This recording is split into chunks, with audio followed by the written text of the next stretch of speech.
여러분 안녕하십니까? 광주 MBC 뉴스투데이입니다. 먼저 오늘의 주요 뉴스입니다. 금호타이어 파업 사태가 장기화되고 있는 가운데 정부가 입법을 통한 개혁 추진에 나서겠다고 밝히면서 노사 분규의 불씨가 될 것으로 우려됩니다. 국립아시아문화전당이 서둘러 부분 개관하면서 용역 근로자들이 고통을 호소하는 등 준비 부족의 모습을 드러내고 있습니다. 음식물 쓰레기 배출량이 늘어나면서 내년부터는 처리 비용이 비싼 민간업체에 맡겨야 할지도 몰라 시민 부담이 커질 것으로 걱정됩니다. 산지 가까운 곳에서 신선한 농산물을 공급하고 소비자는 싼 값에 사는 로컬푸드 시장이 점차 확대되고 있습니다. 국립아시아문화전당이 조직을 제대로 꾸리지 못한 채 서둘러 부분 개관을 하면서 여러 부작용들이 나오고 있는데요. 청소 용역 근로자들부터 적은 인력과 높은 업무 강도에 고통을 호소하고 있습니다. 김인정 기자입니다.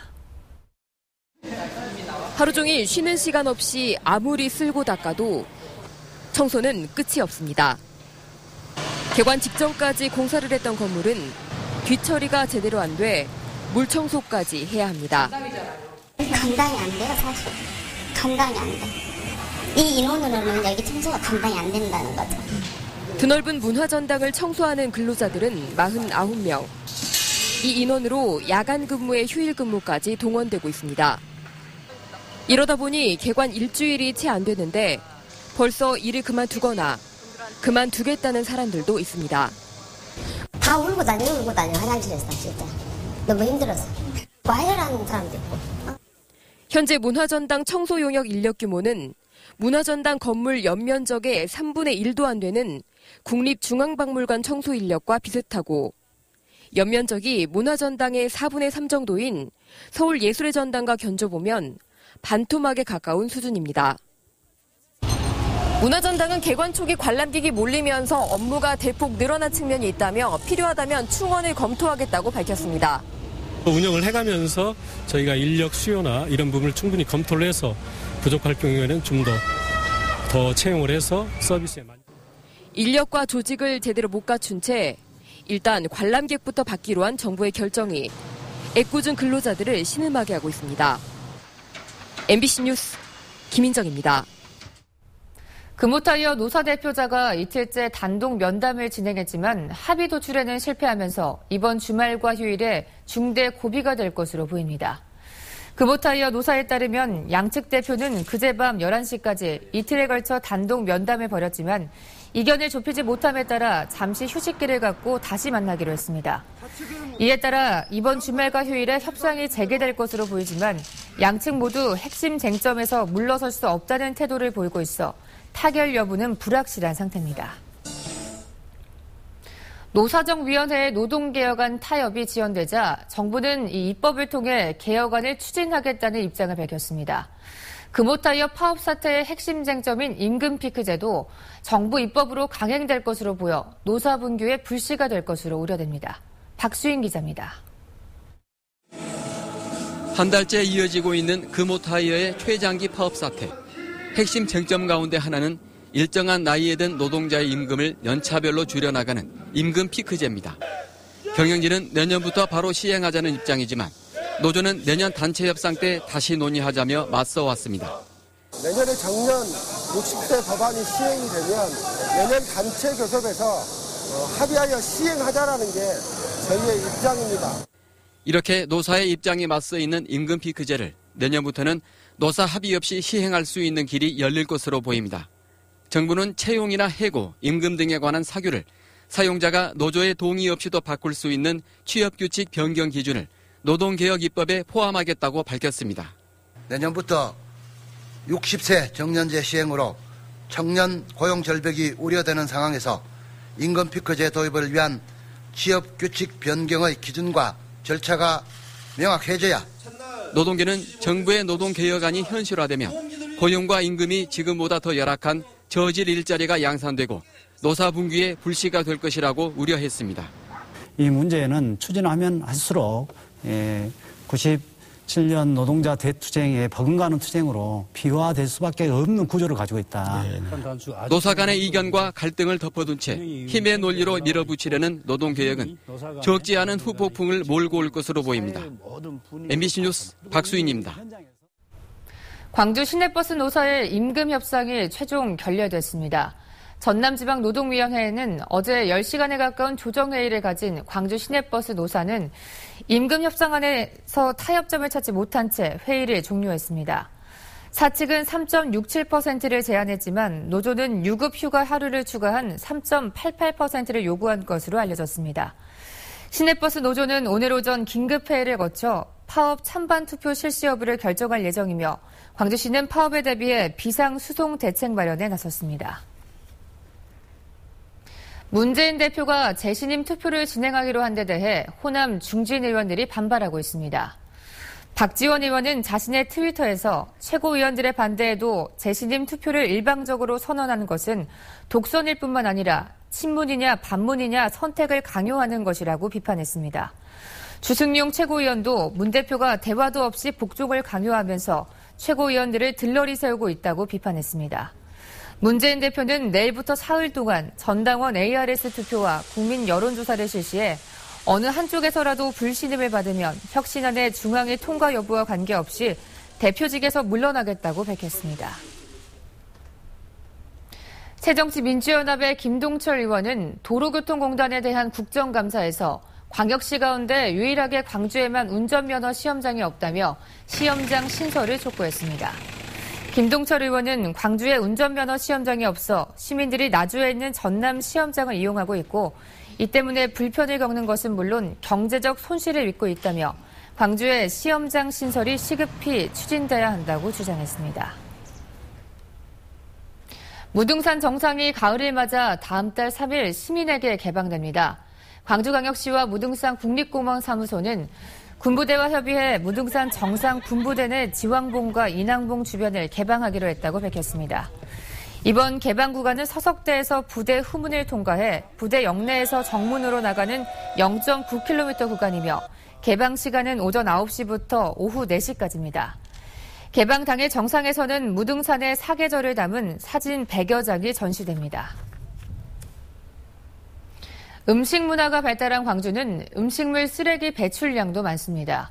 이 공공시설에서 다 처리하지 못해 내년부터는 처리 비용이 비싼 민간업체에 맡겨야 할 처지인데요. 각 세대가 처리 비용을 떠안아야 하는 건 아닌지 모르겠습니다. 송정근 기자가 현장 취재했습니다. 광주의 한 아파트에 음식물 쓰레기 수거 차량이 들어옵니다. 거의 매일 쓰레기통은 가득 차 있습니다. 아무래도 일요일에 쉬니까 하루 해도 그날 처리를 해도 빠듯한데 이틀째 돼버리다 보니까 양이 많습니다. 광주 전체적으로 배출되는 음식물 쓰레기는 하루 540여 톤에 달해 광주시의 적정 처리 용량보다 90톤 정도가 넘어섭니다. 지금까지는 광주에서 발생하는 모든 공공음식물 쓰레기를 유독사업소나 송대사업소에서 모두 처리했는데요. 하지만 내년부터는 사정이 달라집니다. 광주시가 처리 용량의 한계와 악취 민원 해결을 위해 내년부터 정량만 처리하기로 결정한 겁니다. 시설을 일단 안정적으로 운영하는 그런 데 취지가 있다고 보시면 되겠습니다. 과거에 많이 적정 이상의 양을 처리했기 때문에 그게 필요하다고 판단이 됩니다. 각 구청은 이대로라면 내년부터 초과량을 처리 비용이 2배가량 비싼 민간업체에 맡길 수밖에 없다고 말합니다. 이 경우 10억가량의 추가 예산이 들고 상황에 따라 이는 각 세대 부담으로 이어질 수도 있습니다. 음식물 발생량이 많아지면 구비 부담이 그만큼 늘어나기 때문에 저희 구에서는 일단 주민들한테 음식물 발생량을 최대한 줄여달라고 안내를 하고 있고, 광주는 먹거리 문화 발달로 다른 지역보다 1인당 음식물 쓰레기 배출량이 1.4배가량 많은 것으로 조사됐습니다. 이대로라면 음식물 쓰레기 배출을 줄이든지 처리 비용을 더 부담해야 하든지 지역사회가 선택의 기로에 놓여 있습니다. MBC 뉴스 송정근입니다. 농민은 산지 가까운 곳에서 신선한 농산물을 공급하고 소비자는 싼 값에 사는 로컬푸드 시장이 커지고 있습니다. 이 환경을 보호하는 시민운동으로도 의미가 넓어지면서 인기가 더 높아지고 있습니다. 최진수 기자가 보도합니다. 농촌의 농협 하나로마트 안에 마련된 로컬푸드 매장에 손님들의 발길이 이어집니다. 여기가 물건이 싸고 깨끗하고 신선하고 좋아요. 이 농협에 등록한 로컬푸드 참여 회원은 160농가, 이 가운데 계절별로 평균 40, 50농가가 농산물을 출하합니다. 일로농협은 로컬푸드 매장의 매출이 올해 12억 원 이상으로 지난해보다 2배 이상 늘어날 것으로 예상하고 있습니다. 농민들은 매출의 11%를 농협에 내면 농협은 다시 2%를 참여농가협의회에 지원하고 카드 수수료 등도 부담합니다. 전남 도내에서는 지난 2013년부터 로컬푸드가 들어서 8개 매장이 운영 중입니다. 소비지에서 반경 50km 안에서 생산된 로컬푸드는 운송거리가 짧기 때문에 일반 음식에 비해 이산화탄소 발생량이 매우 적습니다. 농수산식품유통공사는 지난해까지 10개에 이어 내년 로컬푸드 사업자로 전남 도내에 6개 단체를 선정했고 도농복합형 경제단체 참여가 늘고 있습니다. 좁은 면적에서 소량 다품목 재배를 하기 때문에 절대적으로 로컬푸드 직매장이 필요를 해서 로컬푸드 참여농가는 인근 도시 아파트 등에 정기적으로 직거래 장터도 열어 소비층을 넓혀가고 있습니다. MBC 뉴스 최진수입니다. 광주 전남 지역 초중고등학교 가운데 주변 1km 이내에 성범죄자가 거주하고 있는 학교가 500곳이 넘는 것으로 나타났습니다. 새정치민주연합 안민석 의원이 교육부로부터 제출받은 자료를 분석한 결과 광주에서는 전체 316개 학교 가운데 257곳이 주변에 성범죄자가 1명 이상 거주하는 것으로 집계됐습니다.